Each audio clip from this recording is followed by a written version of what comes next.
көчкүлөрдөн кийин 1-сентябрь, демек ата-энелер балдарын окууга алып барышат. Ал эми эң алгач мектеп босогосун аттап 1-класска баргандарды 1-мугалим күтүп турат. Өзгөчө толкундоолор менен коштолгон бул мүнөттөрдү унутуп калуу мүмкүн эмес. Эң алгачкы калемсап, дептер кандай сонун. Эмесе атамгасын таанытып, ааламга жол ачкан 1-классты азыркы атактуу инсандар кандай сүрөттөп берет, чогуу угалы. 1971 жылы 5 жашында эле мектеп босогосун аттаган Кодул жана Ырчык Кубик Калыков өзүнүн 2 жаш улуу бир тууган агасы менен чогуу окуп алган.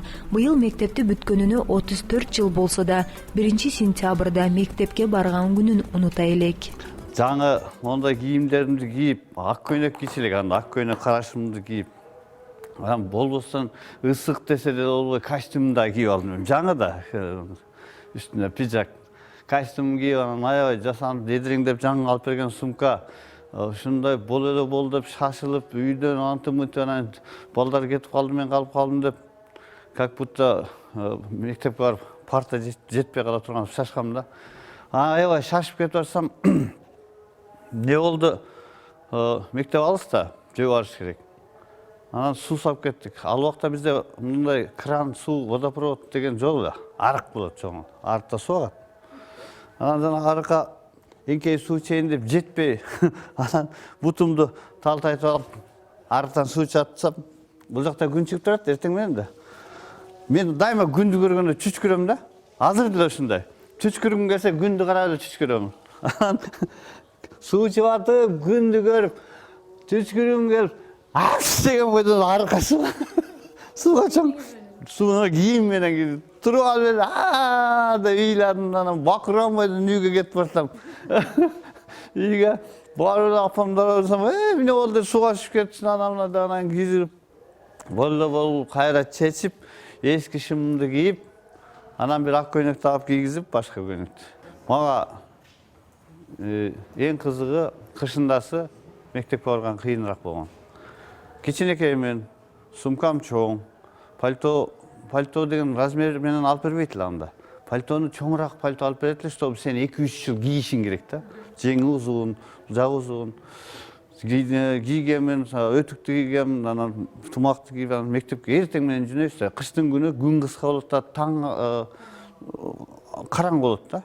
Анан бизден 4-5 үй нары бир Моду Шава деген мен аяшатам, ошолардын ити бар.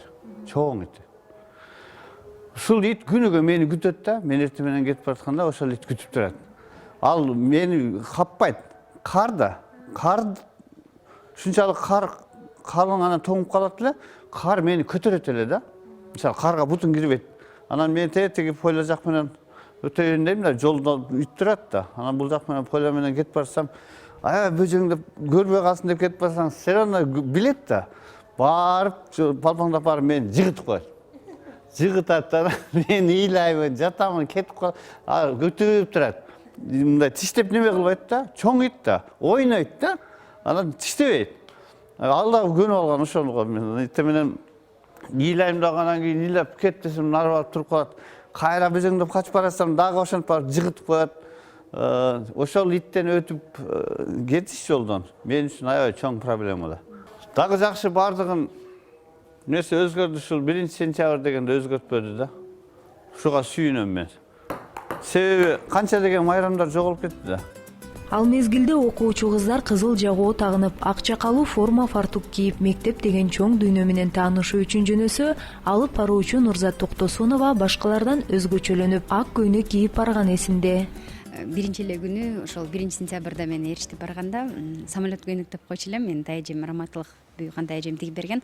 Ал аппакайын мындай көйнөк болчу да, анан ошону кийип барып ушундай толкунданып, анан эшиктин астында каруселдер аябай көп экен да, мен ага чейин каруселдерди деле көргөн эмес болсом керек. Анан аябай кызыктым да, анан аябай кызыгып ошого ойнойн деп, анан кийин ойлоп көрсөм, Рустам деген классташым экен, мени айландырып каруселден, анан мен токто десем болбой жыгып салган да. Анан ага чейин жаан жаап мен баткакка түшүп калгам папакай көйнөгүм менен. Ошон үчүн аябай бир ыйлаган бойдон үйгө кеткеним эсимде да. Негизи 1-класска чейин саат эми баягы эртең менен барасың да, анан дароо эле жыгылып калып, чоң баягы чогулушка чейин эле жыгылып калып үйгө кетип ыйлап ошоончо барбай койгом да. Анан негизи 1-класска чейин 5 жашымда эле жазганда окуганды билчүмүн. Анан баягы кызыктуу окуялар дегенде аябай күлкүм келди. Мен эжелердин бири-бирине жазышкандарын окуй алчумун. Анан ал убакта телефон жок да, бири-бири менен байланышкангачы анан каттарды жазып жиберишчи, анан барып мен окучумун. Анан ошон үчүн бир аз партизаныраак болчумун десем дагы болот окшойт.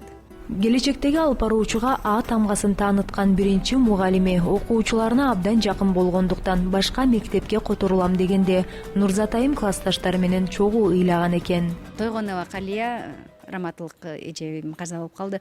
Эжебизди ушунчалык жакшы көргөндүктөн 3-класста окуп жүргөндө шаарга кетти да, Каракол шаарына кетти.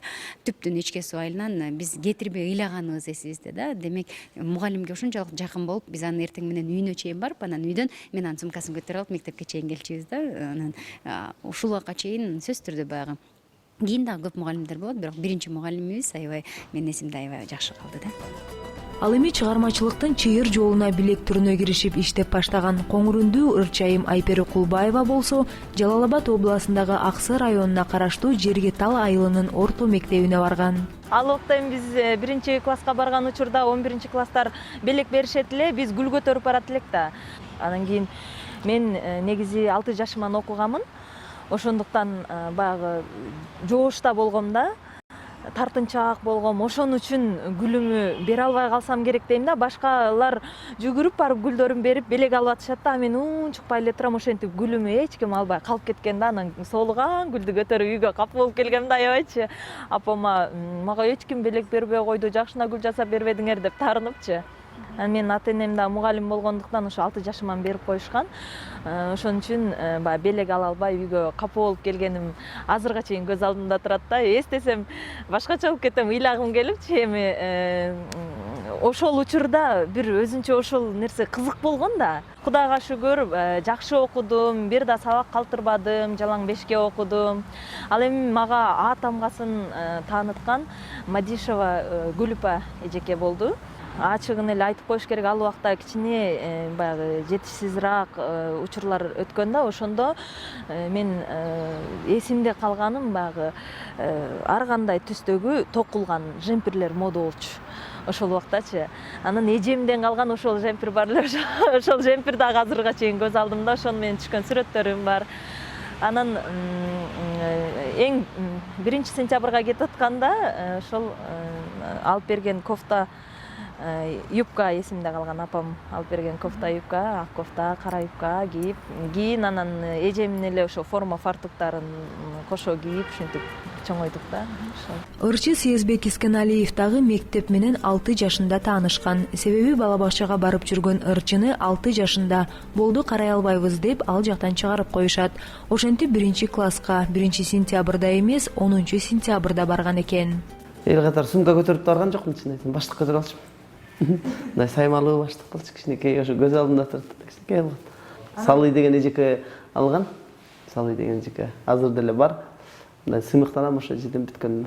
Анан ошо айылдаштарым айтып калат, ошо эртең менен баягы суудан өтүп кетесиң да, эртең мектепке бараткандардан. Күнүгө китеп бетиңен түшмөс дейт, мынтип алып, жаттап алып кете берчимин дейт, китепти окуп коюп, кете берчимин, мектепке жетип калчумун да. Мен кичинекей болчумун, аябай элечи. Анан 1-партага отурчу. 1-класста ошо жанында мындай келип, жанында Назгүл деген кыз отурчу эсимде. Анан Назгүлдү жакшы көрөм, мен ошонун жанында отурам, мен кийин чоңойгондо ошону алам деп эле жиберчүмүн. Азыр эсесем күлкүм келет. Мындай балалык баяу сезим да, чынын айтканда. Баягы ата-энем магазинде иштешкен да. Анан мен мисалы үчүн ошо Мантыш айылында өсөм, айылына ошо Мантыштагы магазинде неме кылчу да, барып продуктовый магазинде, азык-түлүк магазинде иштеп калчу да. Анан барып эсимде да, ошо 1-класс болушум керек, ошо комуз кружогуна барып дагычы. Анан кыздарга, ошо кыздар баягы чоң-чоң кыздар болуп чогуу барабыз да, мисалы 5-6 класста ошонун баарына печенье ташып берчүмүн. Майлуу печенье. бір күні ушундай бір чөнтөгүмө момундай жийип турмун майлуу печеньени. Анан май мындай чыгып калат да. Мындайчы. Анан баягы жүгүрүп баратып, чалынып жыгылып топуракка оонуп калгам. Эсимде. Анан шымдын баары жарабай калган билем. Ошол 1-класс болушум керек, 1 же 2 классым болушум мүмкүн. Ошондой эле кыздардын көңүлүн алчумун.